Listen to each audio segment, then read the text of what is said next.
The sea roars against the cliffs as a reclusive tycoon walks alone, haunted by memories he cannot bury. On the same path, a young seamstress crosses his way, an encounter so brief yet powerful enough to alter both their destinies. She carries a secret stitched into her very bloodline, and he, a grief that refuses to die. What begins as a glance beneath grey skies will unravel into a love that defies class, scandal, and time itself. Where are you listening from tonight? And tell me, do you believe love can mend what the world has torn apart? Prepare your heart for the man on the cliff walk. Newport, Rhode Island, summer of 1887. The sea stretched endlessly beyond the cliffs, shimmering beneath the sun like a sheet of molten silver. The scent of salt and wild roses mingled in the air as carriages rattled along Bellevue Avenue, carrying the city's elite toward their summer palaces. It was the height of the Gilded Age, when wealth glistened brighter than the ocean, and the poor learned to move like shadows among marble halls. Lizette Caldwell adjusted the hem of her plain brown dress as she stood before the iron gates of Bellevue Manor. Her fingers were pricked and rough from endless sewing, yet her movements remained graceful, almost musical, as she lifted her sewing basket. The manor loomed ahead, 3 stories of carved stone and arrogance, its windows wide open to the sea breeze. Inside, laughter and the rustle of silk gowns echoed through corridors perfumed with lilac and money. She had been summoned to alter a set of Parisian dresses that had arrived too late for the season's opening ball. The workroom assigned to her was small, tucked between the servants' quarters and the laundry, but the light from the tall window fell perfectly on her fabric. For hours she worked in silence, her needle flashing through taffeta and lace, her mind tracing the invisible stories of those who wore such splendor. When her task ended, she felt the need for air, real air, not scented with starch and perfume. She stepped beyond the gardens, her shoes scuffing the gravel path that led toward the cliffs. Below, the Atlantic roared softly, like a living creature breathing beneath the rocks. The wind pulled strands of chestnut hair from her bun, and for a moment she forgot who she was. That was when she saw him. Nathaniel Hargrove walked alone, his tall figure framed by the horizon. He moved with the quiet assurance of a man accustomed to command, yet there was something solitary in his posture, a shadow clinging to the edges of his presence. His dark frock coat caught the light in brief flashes of navy and black. In one gloved hand he carried a cane, though he did not lean upon it. In the other, a top hat he seemed to have forgotten to wear. Lizette froze. She had heard the servants whisper about the tycoon who walked the cliffs every Sunday, always at the same hour, never speaking to anyone. Some said he mourned his wife, others claimed he had driven her to despair, but standing there, she sensed something deeper, an invisible gravity that pulled the air around him tight. Her sketchbook slipped from her arm. The wind flipped its pages as it tumbled toward him. Nathaniel stooped, the movement measured and elegant, and retrieved it before the waves could claim it. For a heartbeat, their hands met when he returned it. His touch was brief, gloved, but the warmth traveled through the worn fabric as if it sought her pulse. "Be careful," he said quietly, his voice deep, like a cello played far away. "Thank you, sir," she whispered, her throat tightening. He inclined his head, his gaze unreadable, and continued his path along the cliff's edge. The sea roared below them, the gulls cried overhead, and Lizette stood rooted to the earth, clutching her sketchbook as if it had become something sacred. When she returned to the servants' hall that evening, the women gathered around the long wooden table, gossip rippling through the air like smoke. They spoke of him, the widowed tycoon whose heart had turned to stone after his wife's untimely death. Lizette listened in silence, her needle poised above the fabric she mended by candlelight. Outside, the wind carried the sound of the ocean against the cliffs. Somewhere in that darkness, she imagined him walking still, alone, unapproachable, and bound to ghosts she could not yet name, and though she tried to push the thought aside, her heart beat faster with a strange, forbidden curiosity, as if that brief encounter on the cliff had already altered the rhythm of her days. The scent of starch and lavender floated through the long corridors of Bellevue Manor, where the walls echoed with the quiet rustle of silk skirts and the soft murmur of refined voices. Lisette Caldwell had never stepped so deep into the heart of luxury. Days passed since her first visit, and now she was summoned regularly, her hands trusted with the alteration of delicate Parisian gowns that seemed spun from dreams and fortunes. She arrived each morning just after the maids lit the fireplaces and left before the dinner gongs echoed across the marble halls. The workroom she used had a narrow window overlooking the southern gardens, and from there she could glimpse the distant sea, a constant reminder of the cliffs where something inside her had begun to stir. Lisette never spoke of her brief encounter with the Tycoon. She had buried the moment deep, like a precious secret one fears might crumble if touched. Yet she thought of it often, not the words he had spoken, but the way he had looked at her, as if he had seen something familiar, as if he had been searching for it. On the third Wednesday of August, just after noon, she was asked to deliver a hemmed gown to the mistress of the house. Lady Althea's dressing room was on the second floor, near the east wing, and Lisette had never gone beyond the servants' wing before. Nervous, she climbed the stairs with the gown carefully folded over her arm. Her eyes skimmed the lavish decor, the gold-framed mirrors, the rich burgundy wallpaper, the faint scent of jasmine oil wafting from behind closed doors. She paused at an intersection of corridors, uncertain which way to turn. Hearing footsteps, she turned toward a door left slightly ajar. Soft light poured from within, filtered through sheer lace curtains, and a hush hung in the air, as though time held its breath there. She stepped inside. The room was not a dressing chamber, but a parlor, elegant, intimate, furnished in deep blue and ivory. A faint breeze stirred the lace, and beyond the tall windows the sea glittered distantly. On the far wall hung a single painting, large, framed in gold and lit by the afternoon sun. Lisette gasped. The woman in the portrait wore a pale lilac gown, her hair swept back in soft waves, a string of pearls resting at her throat. Her expression was serene, her gaze proud, but it was the face that stole Lisette's breath. She was staring at herself, or rather at a version of herself untouched by labor, sorrow, or time. The resemblance was not merely passing, it was haunting. Lisette felt her knees weaken, her breath falter, her hand gripped the edge of a velvet chair for balance. "You're not supposed to be in here." The voice was not harsh, but clipped and precise, the kind that carried decades of discipline beneath a veneer of civility. Lisette turned, startled. A woman in her 40s stood at the threshold, dressed in sapphire silk, her gloved hands folded. Her hair was swept into a chignon, streaked with silver. Her eyes were ice. I'm sorry, I lost my way. I was looking for the dressing room," Lisette stammered. The woman did not answer at once. Her gaze had shifted, not toward the gown Lisette carried, but toward her. Her pale brows narrowed. She took one step forward. "What's your name?" "Lisette Caldwell, ma'am." The woman tilted her head, then turned to the painting. "So? It's true. She does look like her." Lisette blinked. "Her? Never mind."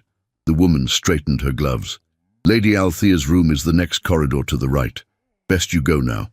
Lisette nodded, clutching the gown tightly as she backed out of the room. But even as she left, she could feel the woman's eyes on her, not with curiosity, but suspicion, as if Lisette had stepped not into a room, but into something sacred or forbidden. That evening, as the household prepared for a dinner party, the kitchen buzzed with activity. Silver was polished, champagne uncorked, and white gloves inspected for stains.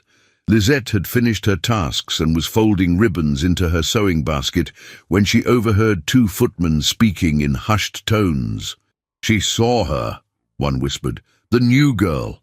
Don't be daft. She's just a seamstress. She looks exactly like her." The lady in the blue parlour. Everyone says so. Even Miss Hargrove." Lisette lowered her gaze and said nothing, but the words clung to her like threads she couldn't untangle. Miss Hargrove. That must have been the woman in the parlour. And the portrait. Could it have been someone from the family? The question burned in her chest as she walked home that night. The streets were quieter after dark, and the lamps along the boulevard cast pools of gold on the cobblestones. She clutched her shawl tightly, the wind picking up from the ocean.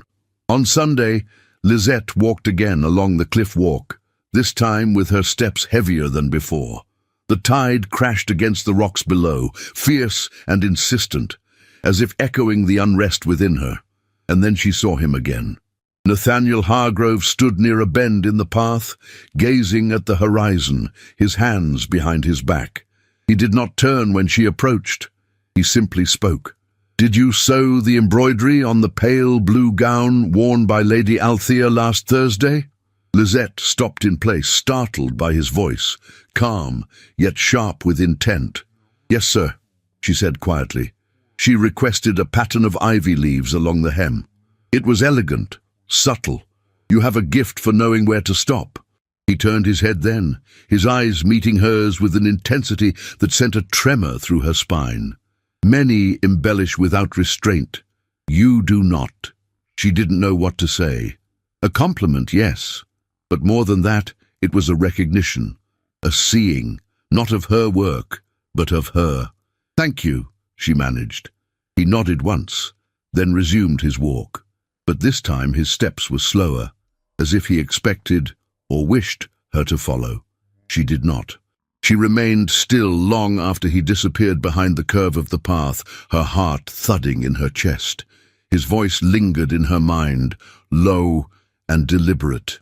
"You know where to stop." But Lisette did not know where any of this was going.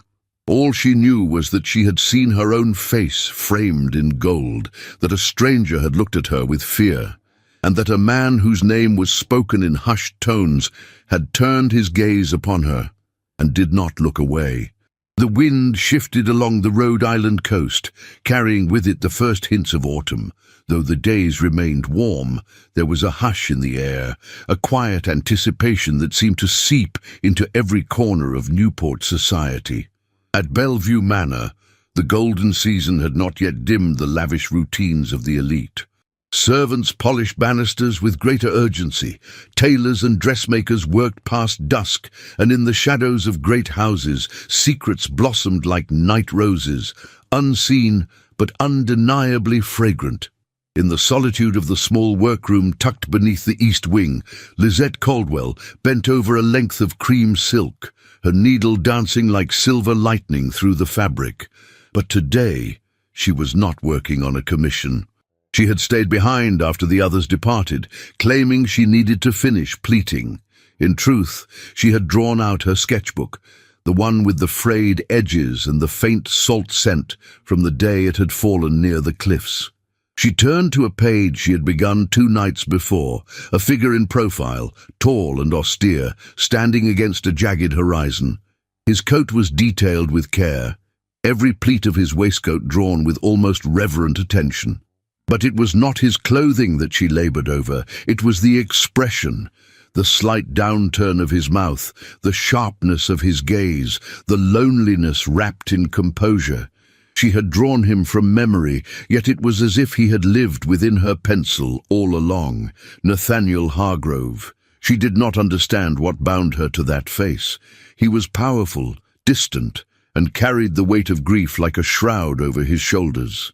And yet, ever since their second encounter, she felt his presence flickering in the back of her mind, like candlelight under a door. That evening, as twilight painted the sky in strokes of lavender and gold, a footman from the manor brought a sealed note to the servants' entrance. His gloved hand trembled as he handed it to the head housekeeper, who frowned, reading the name aloud. "For Miss Caldwell?" Gasps rippled around the room like a dropped dish. Lisette, who was rinsing lace in a porcelain basin, turned slowly. "It's from Hargrove House," the housekeeper added, eyes narrowing. "Delivered by his own man." A hush fell. Lisette dried her hands on her apron, took the envelope, and read the contents silently. It was not long, nor was it adorned with flattery. It was a request written in the formal hand of Mr. Hargrove's private secretary. Mr. Hargrove requests Miss Caldwell's services in tailoring a special garment for his aunt, Mrs. Prudence Elridge. Given the delicate nature of her condition and her particular tastes, he wishes for someone with discretion, talent, and patience. Should Miss Caldwell agree, she's invited to attend Hargrove House on Thursday at 11 o'clock. There was no signature from Nathaniel himself, and yet she felt his voice in the restraint of the wording, in the precision of the request.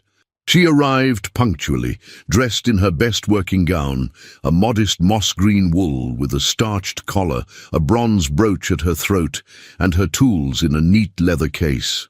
The carriage that had been sent for her passed through wrought-iron gates and a winding drive lined with sycamore trees, just beginning to yellow. Hargrove House stood at the edge of the cliffs, its stone facade softened by ivy and years. It was grand, but not ostentatious, and the moment she stepped inside, Lisette sensed something quieter than wealth, a melancholy elegance, a place inhabited not by vanity, but by memory. Mrs. Elridge greeted her in a sitting room filled with pale blue tapestries and vases of dried lavender. She was frail but sharp-eyed, with fingers that trembled when she touched the lace samples, but never lost their precision. Lisette listened attentively, offering fabric options, measuring twice, sketching a neckline that would flatter her posture and minimize discomfort. "She's quite the listener," the old woman remarked to her nephew, who stood by the window watching the sea. Nathaniel had not spoken a word to Lisette since her arrival. But now, as the session ended and Mrs. Elridge retired to rest, he turned to her and said, "You remembered the fall of the sleeve. Few ever do." But Lisette, caught by surprise, looked up at him. "It's the weight of the lace, sir. It pulls differently at the elbow than at the shoulder." He nodded. "I see you notice what others overlook." There was no compliment in his tone, only observation, like a man marking the movement of tides. And yet in that moment Lisette felt seen, not as a servant, not as a resemblance, but as herself. He gestured toward the parlor. "Would you care for a glass of lemonade before your return?" She hesitated. It was not proper, but her voice betrayed her restraint. "Yes, sir." The parlor was warm, filled with the soft ticking of a clock and the scent of wood polish. The windows faced west, where the sun dipped low, bathing the room in amber. They spoke of fabric, of London tailors, of Eleanor's former seamstress who had once imported silks from Lyon. She was never patient, Nathaniel said quietly. She wanted every dress finished before the thought had left her lips. "You are more deliberate." Lisette folded her hands in her lap. "I have to be. I was not taught in salons, but in attic rooms, with candles that burn too fast." He looked at her for a long moment. "And yet you learned to see." Before she could reply, the front door opened. Voices, laughter, a gust of perfume. 2 young men entered the house, clearly intoxicated, their coats unbuttoned and their boots dusted with street grime. One of them, a blond man with flushed cheeks, stumbled into the parlor without knocking. "Well, well," he said with a smirk. "Nathaniel, you sly fox, and here I thought you were still in mourning." Nathaniel's jaw tensed. "You are interrupting." The man turned to Lisette. "And who is this vision in wool? A governess?" No. Let me guess. Seamstress?" Lisette stood, trying to excuse herself, but the man stepped closer, wine on his breath and mockery in his eyes. "Ah, the new trend," he laughed. "Falling for the working girl. Or is she the one doing the falling, hoping to climb the ladder of lace and silver?" "Get out," Nathaniel said, his voice low and controlled. But Lisette's cheeks burned. Her dignity felt like a fragile thread stretched too far. "Excuse me," she said, her voice trembling. "I believe my work here is finished." She turned, heart pounding, tears stinging the backs of her eyes.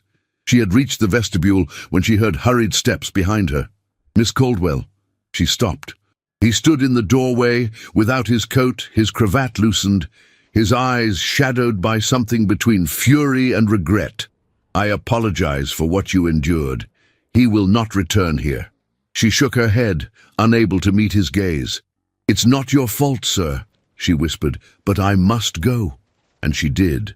She walked down the steps and into the dusk, the wind catching her skirts, her dignity clutched in trembling fingers. Behind her, the servants watched through parted curtains, shocked. For Nathaniel Hargrove, the untouchable Tycoon, had followed her, not once but twice, and this time he had done so not by accident but with intention, and in that breach of decorum something had shifted. A thread between worlds had been pulled, one that neither society nor silence could easily mend. The morning after the scandal, Newport awoke buzzing with a kind of poisonous delight that only gossip could breed. Servants whispered in corners, ladies whispered behind fans, and every whisper had the same name upon it: Lisette Caldwell. By noon, her quiet grace had been transformed into rumor, her modesty into a story that spread faster than truth. They said she had caught the attention of the Tycoon.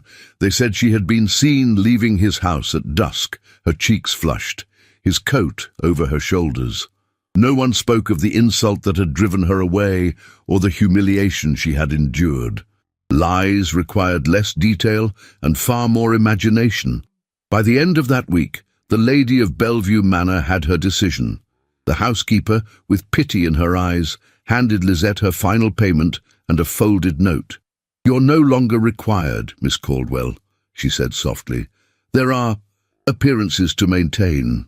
Lisette nodded, her face pale but dry-eyed.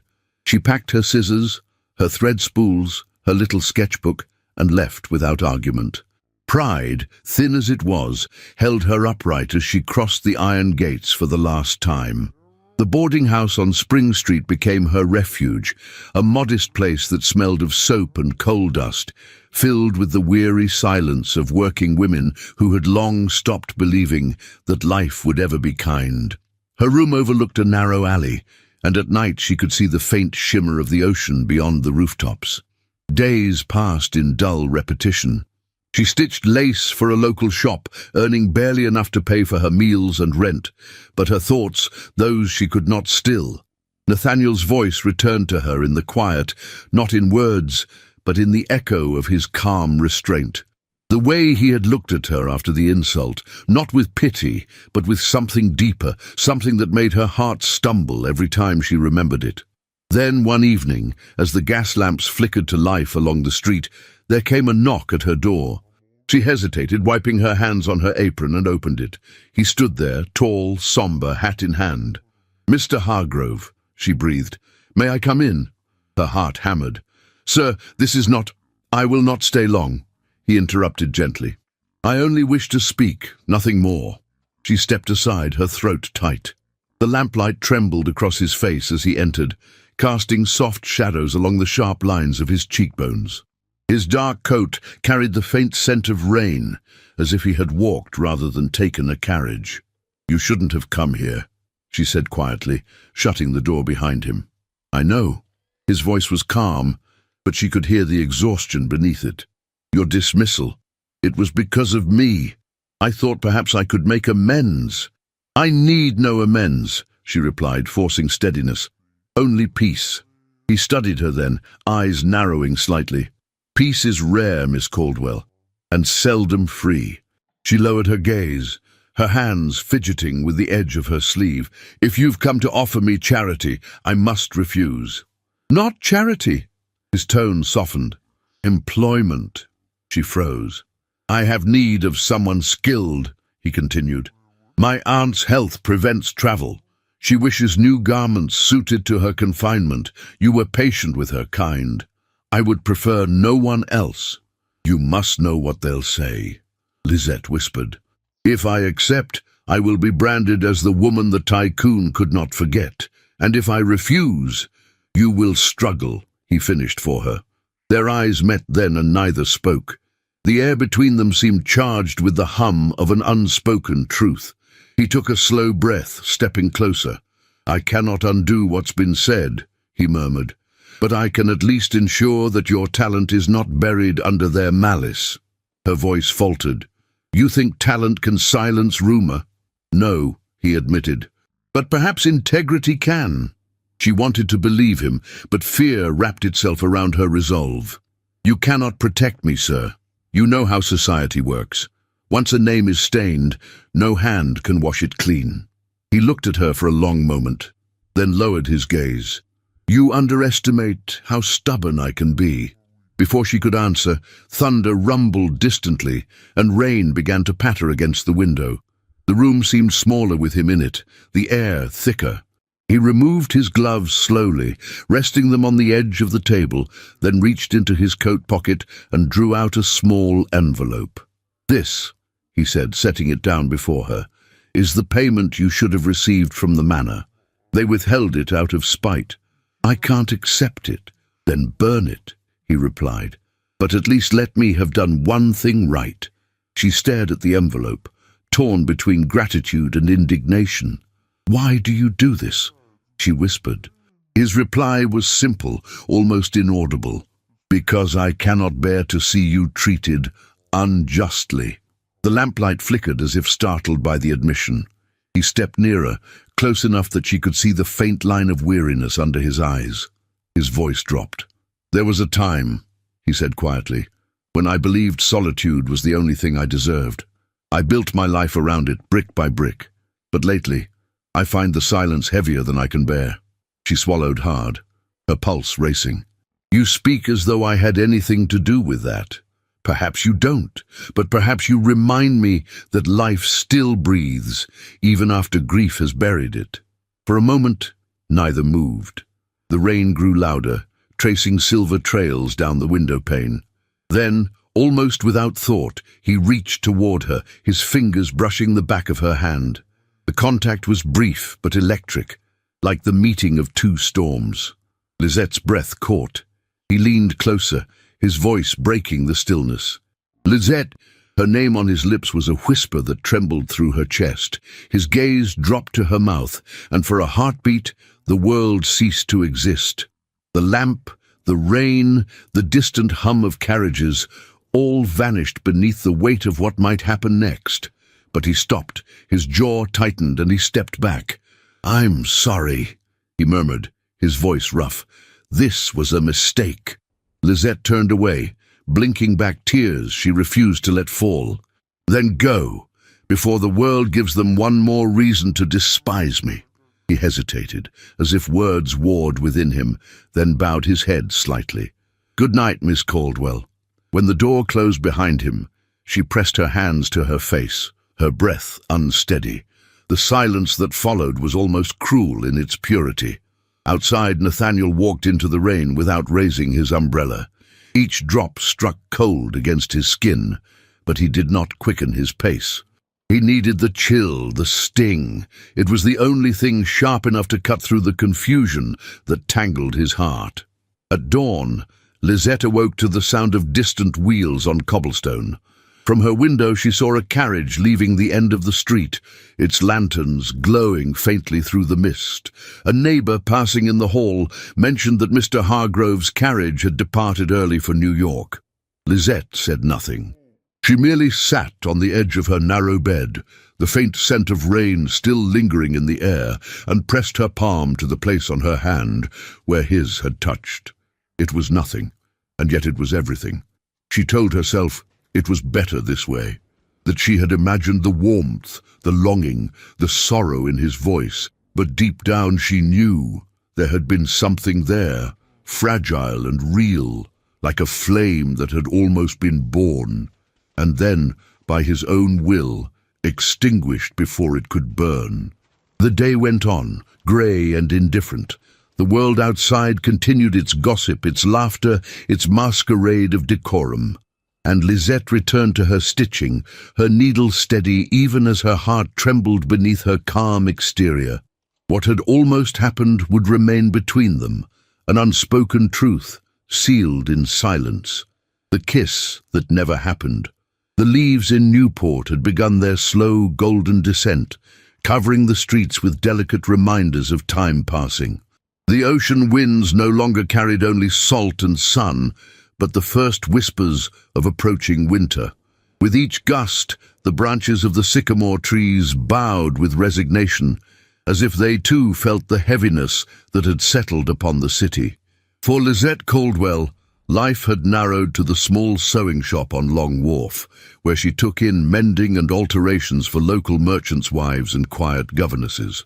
The space was dimly lit, the floor uneven, and the front window displayed bolts of faded fabric draped in uninspired angles. It was a far cry from Bellevue Manor and the silks of Paris. But it was work, and work was salvation. Each morning she opened the shutters with a steadiness she did not feel, and each evening she returned to her small room, untouched by laughter or warmth. Her hands remained busy, but her mind wandered often, to a room bathed in lamplight, to a man who had stood too close, said too little, and left too soon. Then, on the first Monday of October, a new name rippled through Newport society with the sharpness of a knife. Camilla Hargrove, the widow of Nathaniel's elder brother. Camilla had been absent from the city for more than a year, residing in Boston amid select company. Her return was sudden, her arrival unannounced, and her presence unmistakable. She took up residence in one of the guest wings at Hargrove House without ceremony, and began issuing orders with the practiced authority of a woman who had once ruled over parlours and accounts with an iron will softened by silk gloves. Camilla was not beautiful in the way society demanded of its debutantes, but she possessed a rare elegance that came from certainty of her place, her influence, her knowledge of every corner of the world she occupied. She wore navy and aubergine rather than pastels, spoke low but always to be heard, and when she entered a room, even the chandeliers seemed to quiet in respect. It was said she had returned to advise Nathaniel on matters concerning the late Eleanor's estate, an estate that, though silent in its marble stillness, still whispered power. The legal matters were delicate, the will layered with conditions that only Camilla, as executor, seemed to truly understand. But beneath the surface of her arrival, there was something else. A watching, a questioning, a hunger sharpened by suspicion. And it did not take long for her gaze to settle upon Lizette Caldwell. Camilla first saw her through the glass of the sewing shop, bent over a hem, brow furrowed in focus. She said nothing then, only narrowed her eyes and stepped into her waiting carriage. But by the week's end, her opinion had been formed, and she shared it in quiet tones over tea with a trusted friend. "She looks just like Eleanor," Camilla murmured, stirring her cup slowly. "Only poorer, younger, and with more to gain." The implications did not go unnoticed. And soon, Camilla made inquiries about Lizette's family, her mother's origins, her place of birth. The records were scarce, but the questions themselves were enough to sow seeds of doubt. At the same time, Nathaniel returned to Newport. His arrival was marked not by a public announcement, but by the sight of his black carriage moving through the avenues of the city once more. The townsfolk watched closely. Would he visit the sewing shop? Would he be seen near Spring Street? He was not. Instead, the invitations were sent. The Bellevue Ball, the final grand affair before the season's end, was to be held at the Manor's Great Hall, a night of crystal chandeliers, string quartets, and scandal-tinged elegance. And when the guests arrived in their finery, gasps echoed through the room. Nathaniel Hargrove entered with Camilla on his arm. She wore a deep burgundy velvet gown with jet beading, her silver hair swept into a regal coiffure. Her gloved hand rested lightly upon his, and though their expressions were cool, the message was clear: unity, control, and the restoration of order. In the servants' vestibule at the rear of the manor, Lizette stood in silence, her sewing kit at her side. She had been asked, not by the hostess, but by one of the harried maids, to assist with last-minute mending. A torn hem here, a broken clasp there, nothing more.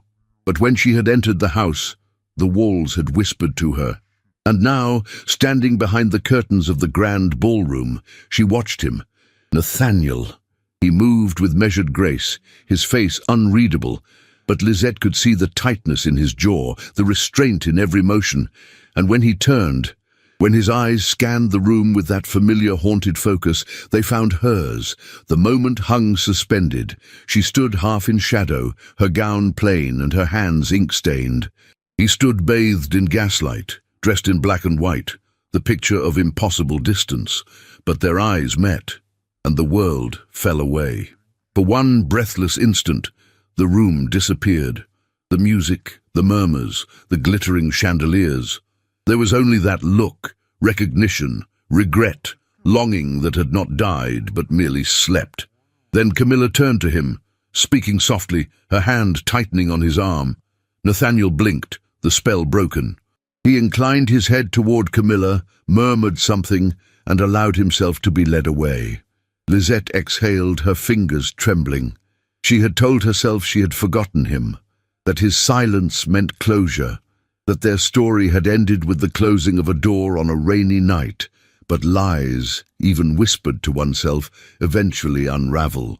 As the ball continued, Lisette returned to her post, her stitches uneven, her heart raw. She finished her duties and slipped away before midnight, leaving through the back corridors like a ghost, unnoticed, unmissed. But as she stepped into the cold night air, a gust of wind lifted the lace from her basket, sending it into the garden. She chased after it, her shoes crunching on gravel, and there, beneath the elm tree near the fountain, she found the fabric. And him. Nathaniel stood alone, his hands clasped behind his back, staring at the stars. He turned at the sound of her steps, his expression unreadable. "I didn't think you'd come tonight," he said quietly. "I was not invited," she replied. A pause. "I shouldn't have brought Camilla," he admitted. "But appearances—" He trailed off. "Appearances matter more than truth," she said, not as a question but as a verdict. He stepped closer. "No, but sometimes they cost less." Their eyes met again, closer now, unprotected. "Why did you look at me like that?" she whispered. "In the ballroom. Because I remembered what it felt like," he said, his voice low. "To be seen." She wanted to speak, to ask what that meant, but the door opened behind them and laughter spilled out, shattering the fragile intimacy of the moment. He did not touch her. She did not stay. And yet something had shifted again. A current beneath still water, a tremor beneath polished marble. The other woman had arrived. But the story, it seemed, was far from over. The days that followed the Bellevue ball were wrapped in a deceptive quiet, like the stillness of the sea before a storm. In parlors and drawing rooms across Newport, ladies spoke in carefully modulated tones of the man who had returned to society and the woman who had once been dismissed from it. But beneath the delicate lace of those conversations, tension simmered, the kind born of stories untold and glances that lingered too long. Nathaniel Hargrove sat alone in his study at Hargrove House, the fire crackling low in the hearth. The room, lined with shelves of law books and ledgers, smelled faintly of old paper and tobacco. Yet tonight his desk bore no business correspondence, no estate plans or legal contracts, only a single sheet of cream stationery and a silver fountain pen. The words had not come easily.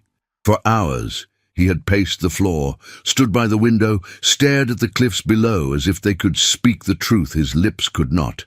But in the end he wrote, not because it was safe, but because silence had become unbearable. "Miss Caldwell, I do not expect forgiveness nor understanding, but I owe you truth, though I have been cowardly in delivering it face to face.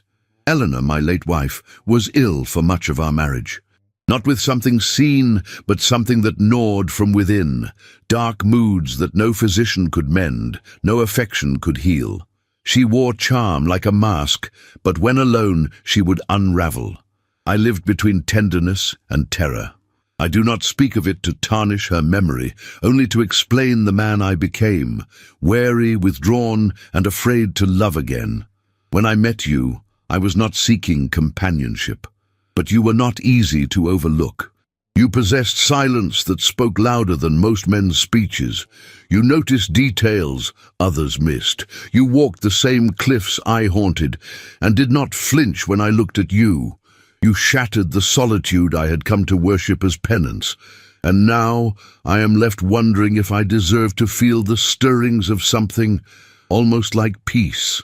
I do not expect a reply, only that you know the moments we shared were never meaningless to me.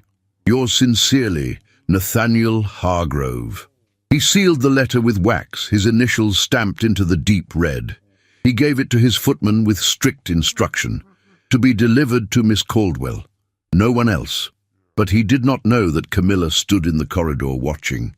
She had learned long ago that power came not only from wealth, but from access. The right keys, the right words, the right knowledge at the right moment. And she had long since grown suspicious of the seamstress, who shared a face with a woman buried 6 feet beneath Hargrove soil. As the footman stepped away, Camilla moved without hesitation. She took the letter from his hand, smiling coldly. "I shall see that it reaches her promptly," she said. The servant, accustomed to obedience, bowed and said nothing. Camilla returned to her private chamber, shut the door, and lit a candle. The flame danced as she held the letter above it. For a moment she hesitated. The wax was warm in her fingers, the paper untouched. But then, as if steeling herself against weakness, she pressed the edge to the fire. The flame caught instantly, curling the parchment, blackening the words Nathaniel had written so carefully. In seconds, it was ash. She reached into her desk, drew out fresh paper, and began to write. "Miss Caldwell, I regret to inform you that our interactions, though perhaps significant to you, were never intended to extend beyond courtesy. I apologize if my behavior was misinterpreted. I wish you well in your future endeavors, and ask that you not seek further contact. Respectfully, Nathaniel Hargrove." She forged his signature with practiced ease, folded the page, sealed it, and summoned a maid. "See that this reaches Miss Caldwell at once." When Lisette received the letter, she read it in silence, standing by the narrow window of her room. The light outside was dimming, the horizon painted in pale lavender and soft gold, but her hands, usually so steady, trembled as her eyes moved across the lines. She read it again, and then sat down slowly, her breath shallow, as if she had been struck in the chest.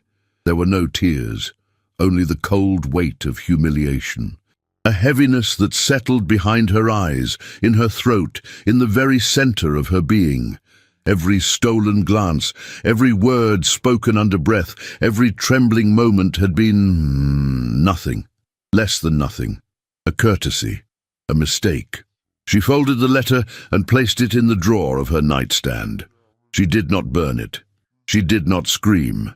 Instead, she stood, pulled her trunk from beneath the bed, and began to pack. By nightfall, she had made arrangements to return to Providence. There, at least, the streets did not echo with his name. There, no one would look at her with knowing eyes. There, she would be just another seamstress with a thimble and a quiet past. The train left at dawn. She said goodbye to no one. When Nathaniel awoke that same morning, he felt the unease of something unresolved, like the aftermath of a storm that had passed unseen. He waited for a reply. By noon, none came. He waited another day, then 2, then a week. Each hour that passed added another brick to the wall of silence between them. Camilla, noting his distraction, offered mild consolations. "Miss Caldwell has likely moved on. Girls like her do not linger on illusions." He nodded, but said nothing. A part of him did not believe it.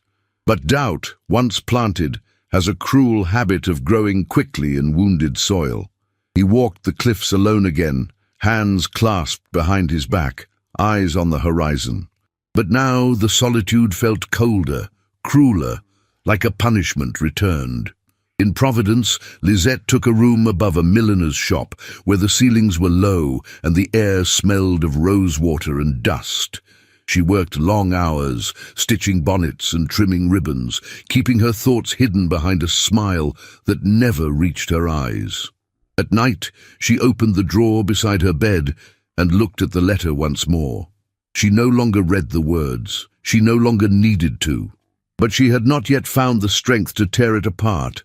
She told herself it was a lesson, that people like Nathaniel Hargrove did not change their world for women like her, that she had been foolish to believe otherwise, and yet, in the deepest part of her, where longing slept beneath pride, she wondered what he had written before Camilla's words reached her hands. And in that wondering, a small ember remained, faint, quiet, and stubborn, an ember that would not go out. Autumn deepened its hold on Newport, wrapping the once vibrant streets in muted tones of amber and ash. Leaves drifted in slow circles along the stone paths of the Hargrove estate, and the gardens, once alive with colour, now stood quiet and faded, as if in mourning for something lost but not buried.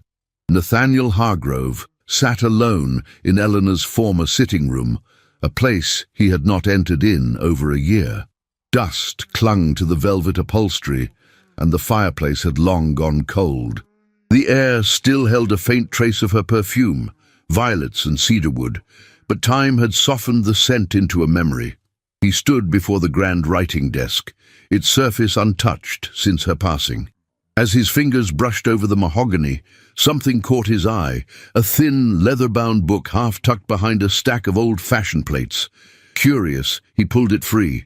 It was Lizette's sketchbook. His breath halted.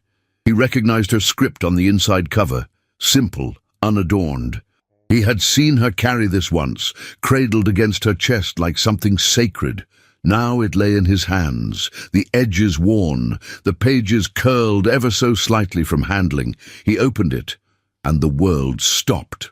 There were gowns, yes, elegant, modest, flowing with a quiet sort of artistry, but there were also portraits, not of clients, not of faceless mannequins, of him, his profile, drawn with delicate precision, the way he stood at the cliffs, the line of his jaw when he thought no one watched. His eyes shaded with the weight of solitude. She had captured not just his likeness, but his essence. Each page was a confession she had never spoken aloud.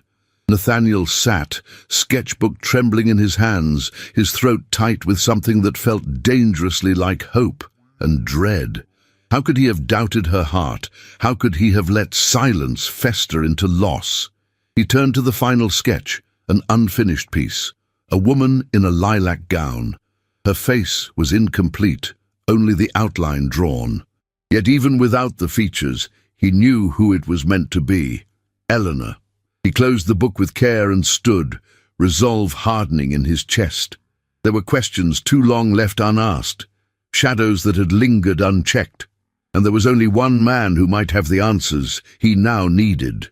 By afternoon, Nathaniel found himself outside the ivy-covered home of Mr. Bartholomew Armitage, the portrait artist who had once painted his wife. The house, nestled on a quiet lane, smelled faintly of linseed oil and turpentine. Inside, the walls were lined with canvases both finished and forgotten, and the man himself, thin, hunched, with greying curls, stood amidst them like a forgotten brushstroke. "Mr. Hargrove," the painter greeted, startled. "I hadn't expected. I need to ask you about Eleanor's portrait." The artist's gaze darkened, his hands stilling. "I remember every stroke of that painting. I need to know, did she ever mention a sister?" Armitage hesitated. Then slowly he crossed the room to a narrow drawer, pulled it open, and retrieved a folded letter, yellowed with age. "She once gave me this," he said. "Told me to keep it safe in case her family ever tried to erase her truth." Nathaniel unfolded the brittle paper. The handwriting was Eleanor's, fluent, forceful. "If anything happens to me, remember this. My mother had another daughter, born in secret, cast aside like shame. Her name is not mine, but she has my blood. They sent her mother away in disgrace to preserve the Hargrove name. But my sister exists, and I have seen her eyes in the mirror of my own." Nathaniel read the letter twice, his hands tightening. Lisette. The resemblance had never been mere coincidence. The symmetry of the face, the unspoken connection, the ache he could never explain. "She is Eleanor's sister," he whispered. Armitage nodded solemnly. "And you didn't know?" Nathaniel shook his head. But Camilla must have, and now it all made sense. Camilla's sudden return, her intrusive presence, her efforts to suppress Lisette's involvement, her quiet obsession with the estate and its succession. She had feared this truth would surface, and had tried to erase it. Nathaniel's jaw tensed. Without another word, he thanked the artist and departed, the wind biting at his coat as he stepped into the gathering dusk. He had to find her. In Providence, Lisette worked late into the night, her fingers sore from embroidery, her eyes heavy with sleep she never fully surrendered to. Her new employer, a stern widow named Mrs. Greaves, kept a tight house. The women she hired were expected to speak little, work swiftly, and never ask questions. Lisette did not mind. Silence was a refuge now. But everything changed the day a letter arrived from her aunt in Connecticut, an aging seamstress who had once worked for the Hargrove household. The letter was brief, trembling in its honesty. "Your mother, Maria, served the Hargroves for 10 years before she was dismissed in disgrace. They never told you, but she bore a child during that time. A child the household denied. She left with nothing but her dignity. I do not know all the details, only that she cried Eleanor's name in her sleep when she was fevered." Lisette sat alone with the letter clutched in her lap, her breath shallow, the room around her blurred. Her mother. The stories she had never told, the pain she had hidden behind lullabies and worn hands, and now the impossible suggestion that she and Eleanor were born of the same father, divided not by blood, but by shame. The portrait, the glances, the cruel curiosity of the world. It was no longer rumor, no longer coincidence, it was truth, and it unraveled her. She could not think, could not breathe. She rose from her chair and stepped into the narrow alley outside the boarding house, the evening air cold against her skin. The city moved around her, carriages rattling past, lamps flickering to life, but she felt suspended in time. What was she now? A seamstress, an impostor, a stolen name buried in history. She pressed her hand to her chest, as if to steady the storm inside, and then she remembered him. Nathaniel. Had he known? Had he suspected? Was that why he had pushed her away? She turned to go back inside, but a shadow stepped into the alley, tall, broad, unmistakable. Nathaniel. He was breathless, as if he had searched every street in Providence. His coat was dusted with the remains of travel, and his eyes were wild with urgency. "Lisette." She froze. "I didn't know," he said, voice hoarse. "Not until today." She didn't answer. Couldn't. "I went to Armitage. I found your sketchbook. I read Eleanor's letter." She swallowed, her throat dry. "And what does it change?" "Everything." His voice trembled. "Camilla burned the letter I sent you. She forged another. I never meant for you to believe those words. I never—" Lisette closed her eyes, the weight of weeks of pain pressing against her chest. "I thought you used me," she whispered. "I never could." He stepped closer, his hand trembling as it reached for hers. "You are not a mistake," he said. "You are not a shadow. You are the part of Eleanor that still breathes. You are the part of me that woke up the day you looked at me on that cliff." She opened her eyes then, and what he saw there was not anger, but devastation barely held together. "I don't know who I am anymore," she said brokenly. "You're Lisette," he whispered, "and I see you." And in the stillness between them, the truth passed silently, no longer hidden in ashes or locked in portraits.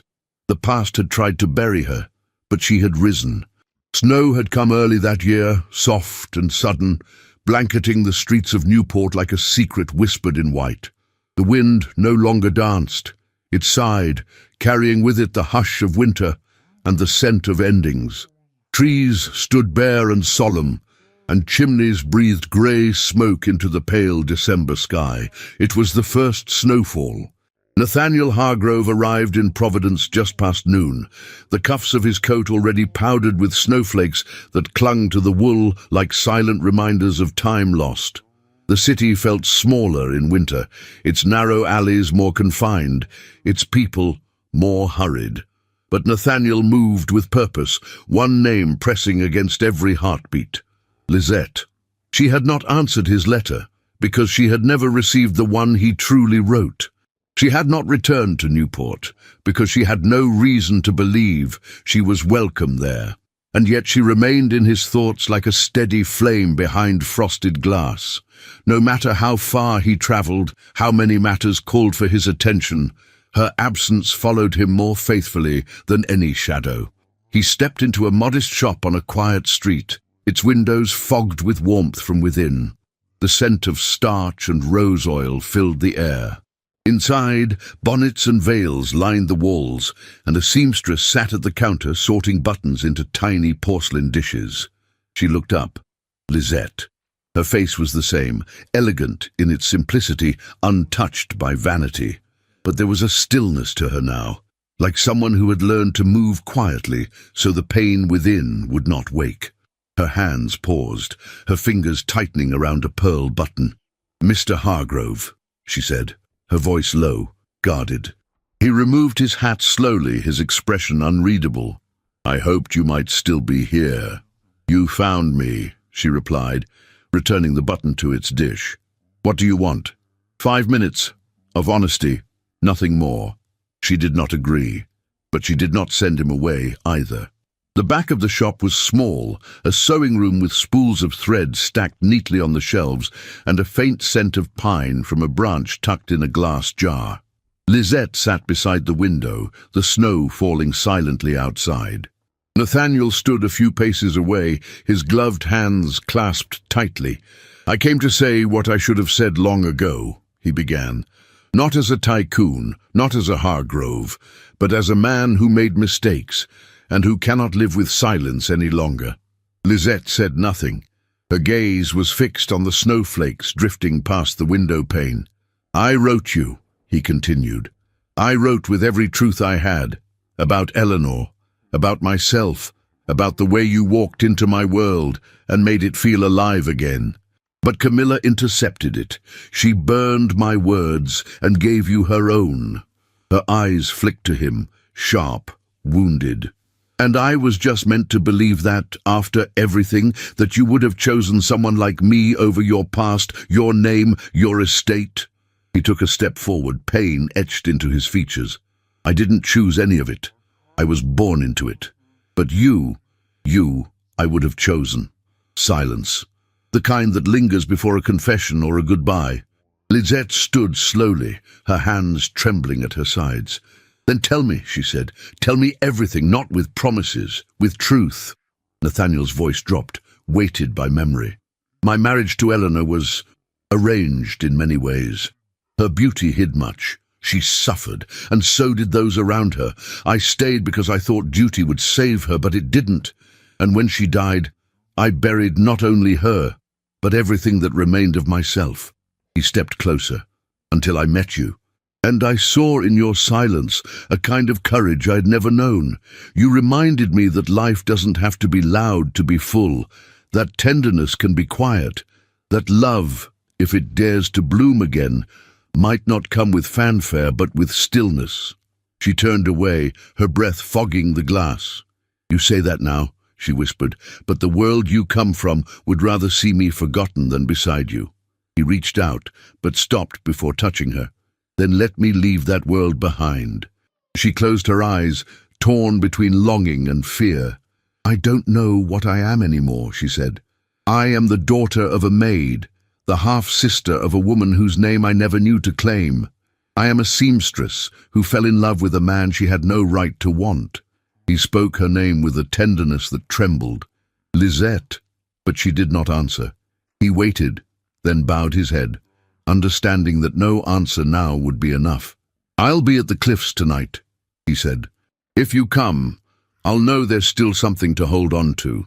That evening, Newport was silent beneath the snow. The sky had darkened to a violet hush, and the cliff walk stretched like a frozen memory against the sea. The wind moved softly through bare branches, and lanterns cast golden halos in the distance.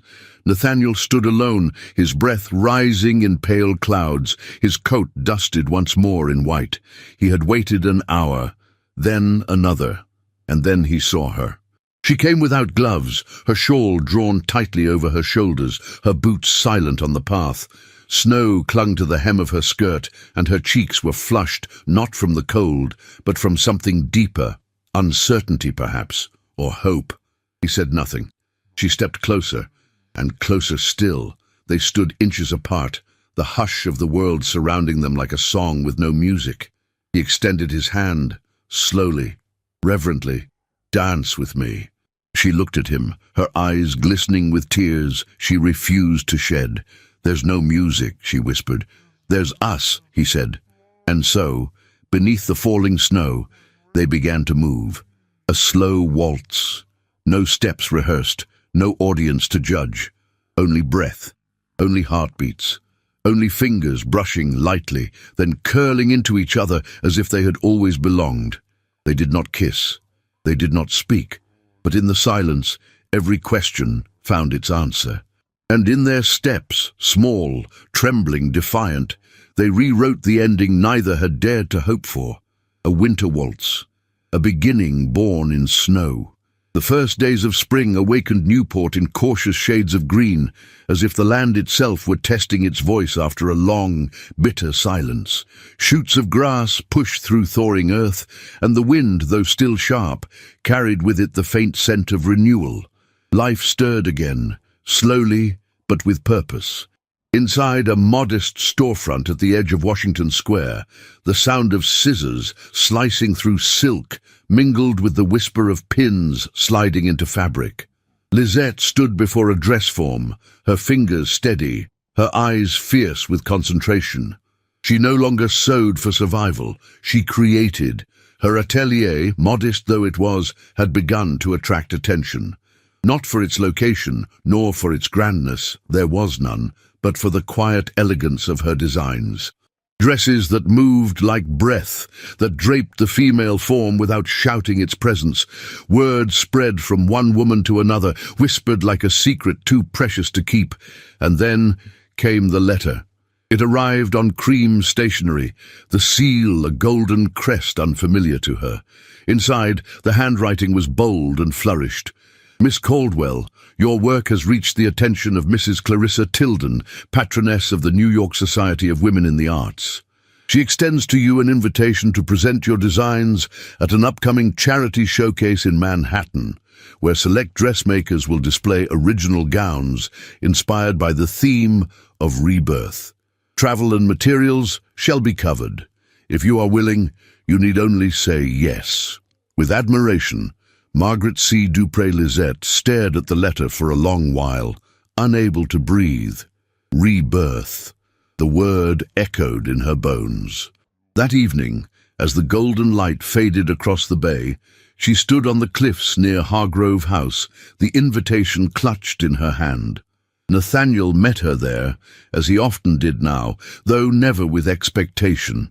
He greeted her quietly, then noticed the tremor in her breath. She handed him the letter. When he finished reading, he lifted his gaze to her. "This is everything you deserve." Her smile was faint. "It's also everything they'll use to bury me." He folded the letter gently. "Then let me help you carry it." "I won't hide," she said, her voice low but unshakable. "Not behind a new name, not behind yours. If I present my gowns, it will be as Lisette Caldwell, the daughter of a maid, the sister no one claimed. Let them whisper." Nathaniel's chest rose slowly. "They'll do more than whisper. Then let them scream." He studied her, his eyes tender with admiration. "You are braver than anyone I've ever known." Her lips parted slightly, but before she could speak, a sound carried on the wind, a distant voice, then another. They turned to see two gentlemen walking the path below, their heads bowed in quiet conversation. But one of them glanced up, recognized Nathaniel, and stopped. The next morning, the Newport Gazette ran a short but vicious column. From seam to scandal, Hargrove's mysterious companion returns. Our readers may recall the young dressmaker whose dismissal from Bellevue Manor once stirred polite society. Miss Lizette Caldwell, now establishing herself as a designer in Providence, has recently been seen on intimate terms with Mr. Nathaniel Hargrove.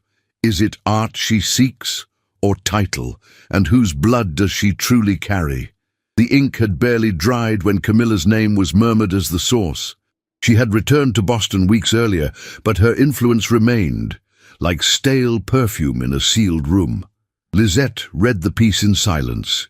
She did not cry, she did not crumble, but a tightness gathered in her chest, like fabric stretched too far on a worn seam.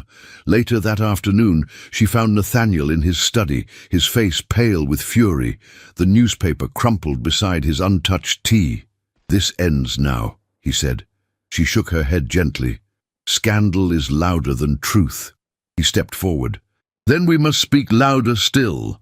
That evening, at the unveiling of the newly restored Newport Town Hall, an event attended by every figure of standing and curiosity in the county, Nathaniel Hargrove stood on the steps in a tailored grey coat and spoke. "My name has appeared in your papers. So has hers."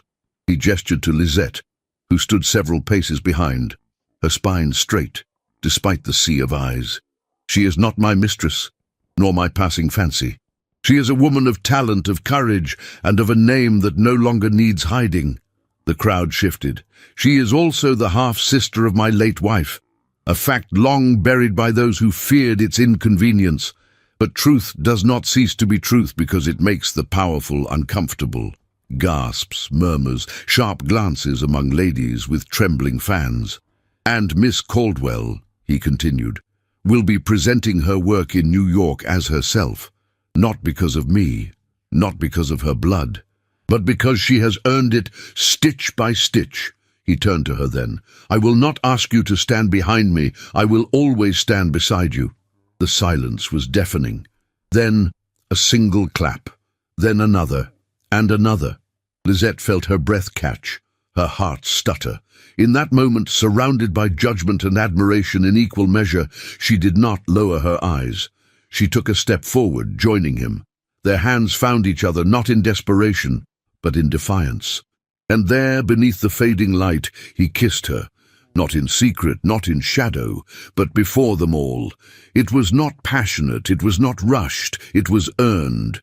When he pulled back, his hand lingered on her cheek, and for the first time in her life, Lizette did not feel less. She felt seen. Camilla's slander, once a storm, now seemed a mere drizzle. Society had already tasted her name, and though some still grimaced, others, especially the younger women, began to say it with curiosity, even admiration. And by the week's end, the Gazette published a correction. Miss Caldwell to showcase original designs in New York. From quiet seamstress to rising designer, Miss Lizette Caldwell has taken Newport by surprise. In the face of cruel speculation, she has held her dignity, and it seems, the heart of one of our city's most formidable men. But Lizette did not need print to affirm her worth. She had chosen the truth, and it had chosen her back. By early May, Newport had awakened in full bloom.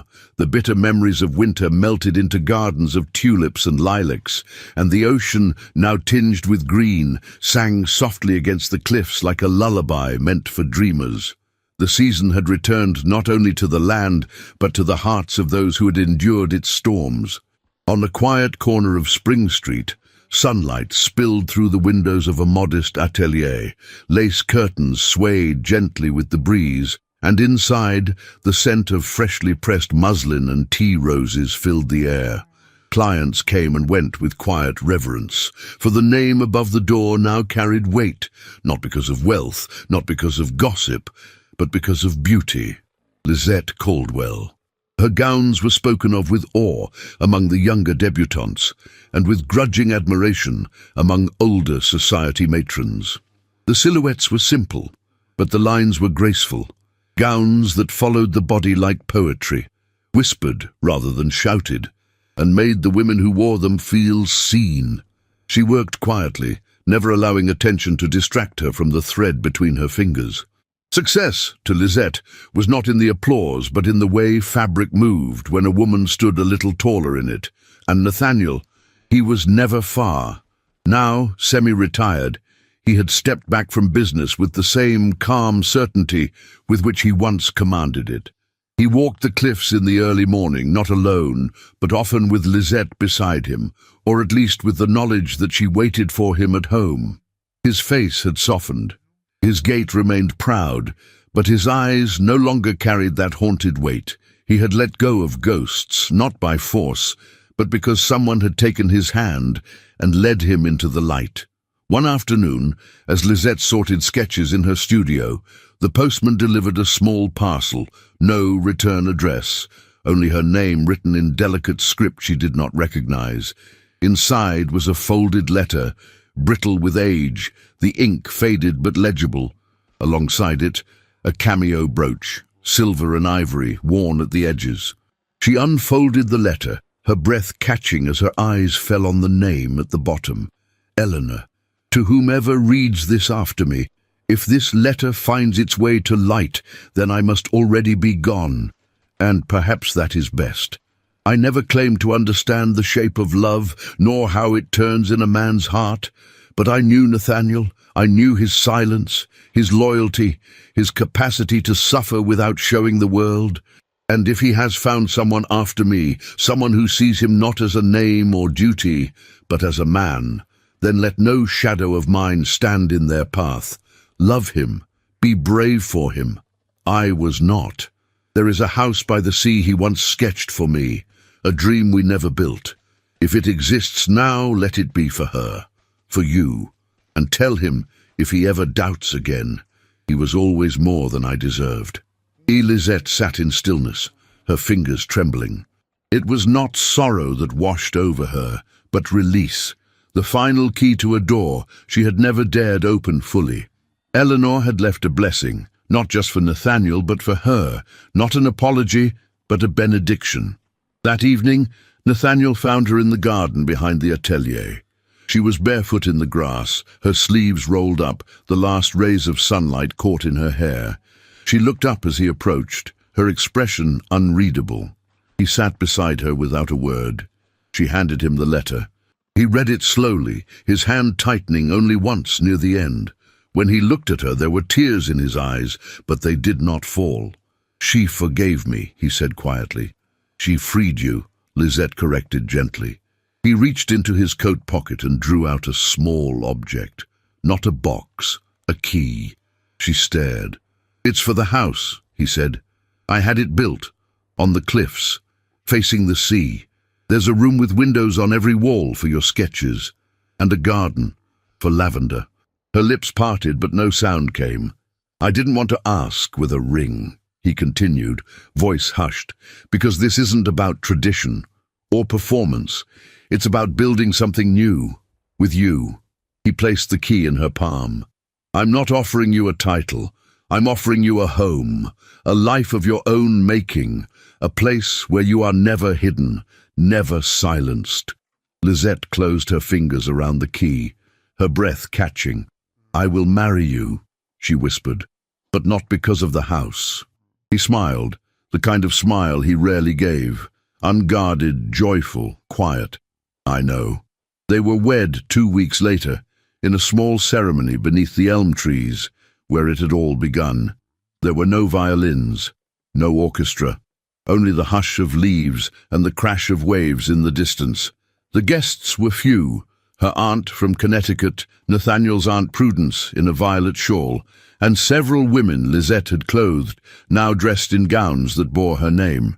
She wore a dress of pale gold, simple in cut, embroidered at the hem with a pattern of ivy leaves, her signature.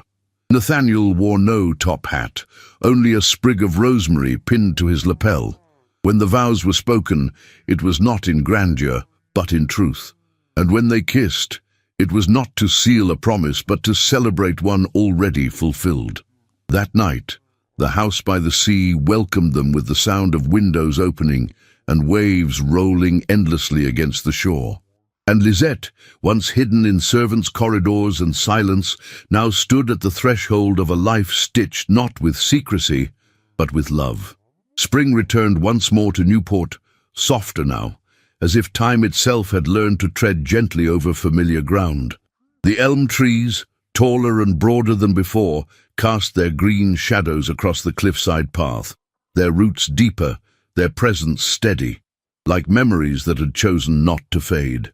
The house by the sea remained, its shutters painted a warm cream, its garden alive with roses, peonies, and trailing vines of ivy that curled along the stone wall as if trying to listen to the sea's eternal song. From the atelier window, the scent of lemon verbena drifted into the rooms, mingling with the faint aroma of muslin and parchment. Inside, Lisette sat at her work table, her fingers tracing the edge of a silk panel she had abandoned minutes ago. Her designs had reached farther than she had once dared dream: New York, Philadelphia, even Paris, through quiet whispers and private commissions. And yet she remained in Newport, where her story had taken root, where it had bruised and bloomed. At her feet, a half-opened letter rested beside a pair of small shoes, delicate, handmade, white with pearl buttons. She picked one up, smiling at the crooked seam along the sole. "Mamma!" called a voice from the garden. Lisette turned. A girl of 6 ran across the grass barefoot, her dark hair flying in the wind, a single ribbon trailing behind her like a comet. Her name was Eleanor. Behind her, a boy followed, slightly older, more serious, with Lisette's eyes and Nathaniel's quiet demeanor. Henry never shouted. He only watched and observed and remembered. Their laughter filled the garden like bells ringing through time. From the cliff path, Nathaniel approached, a book tucked under one arm, a lopsided bouquet in the other. Wildflowers, imperfect and vivid. His hair had silvered at the temples, and the lines at the corners of his mouth had deepened. But his eyes still sought Lisette with the same quiet wonder they had the first time she dropped her sketchbook before him. He kissed her cheek. "They beat me again," he said. Henry barely smiled, but I'm fairly certain he let her win. Lisette laughed, leaning into him. "How is Aunt Prudence?" she asked, demanding, but also knitting lace faster than her nurse can wind the spools. Lisette stood, brushing her hands on her apron. "She'll outlive us all." They walked together to the edge of the garden, where the sea stretched out in shimmering gold. The children played at a distance, unaware of the weight of the years that had passed to bring them to this moment. For a long while, they said nothing. Then Nathaniel whispered, "I dreamt of this." Lisette took his hand. "So did I," she replied. But not everyone had found peace. Camilla Hargrove, once feared in every parlor from Boston to Newport, had fallen into obscurity. Her attempts to regain social footing after the scandal had failed. Whispers of forged documents and misused influence had followed her until doors once flung open began to close. She now lived in quiet exile, with distant relatives in Concord, where her name was spoken only in hushed tones. No one dared confront her directly, but the world had made its judgment, and it had been swift. Lisette never sought revenge, but justice, like the tide, had found its way. As for the town, it had changed too. Newport no longer looked at her with suspicion or amusement. The name Caldwell had become a symbol of perseverance. Her gowns were worn not only by daughters of privilege, but by those who had climbed, stitched, and dared to dream their way into society. Young seamstresses came to her for guidance, some unaware of the fire she had once walked through. And sometimes, at twilight, Eleanor, her daughter, would sit on the atelier steps and ask, "Mamma, did you always know you would marry Papa?" And Lisette would smile, eyes glistening with memory. "No, my love," she would answer. "But I always knew he was the man who saw me." That was how love had endured. Not in grand gestures, but in everyday moments, the way he remembered how she took her tea, how she left the door open just enough at night so the wind could sing through it, the way their hands found each other without thinking, as if they had never let go. As the sun sank lower into the horizon, casting the cliffs in a final blaze of amber, Lisette and Nathaniel stood together, older, changed, but still woven into each other like thread and cloth. Their story had been whispered about, judged, tested by the cruelty of class and silence, but it had survived. Not as a legend, as a life. And in the quiet that followed, with children's laughter echoing against the sea, it was clear. They had not only endured, they had triumphed. Some loves are born in silence, others are forged through storms, but the most unforgettable are those that dare to rise again and again, despite the weight of society, the sting of rejection, and the fear of being seen for who we truly are. Lisette and Nathaniel's story is not just about romance. It is about resilience, about finding the courage to stand in the light, even when the world tries to keep you in the shadows. It reminds us that our worth is not defined by birth, status, or gossip, but by the strength of our hearts and the truth we refuse to silence. If this story touched your soul, let us know in the comments by writing the word "stitch," because that's what brought them together and what connected you to the very end of this journey. Share this story with someone who believes in second chances, in quiet strength, and in the kind of love that doesn't need noise to be powerful. And if you'd like to feel more, dream more, and escape into more timeless romances, don't forget to explore the other stories I've left for you in the cards. Thank you for listening with your heart.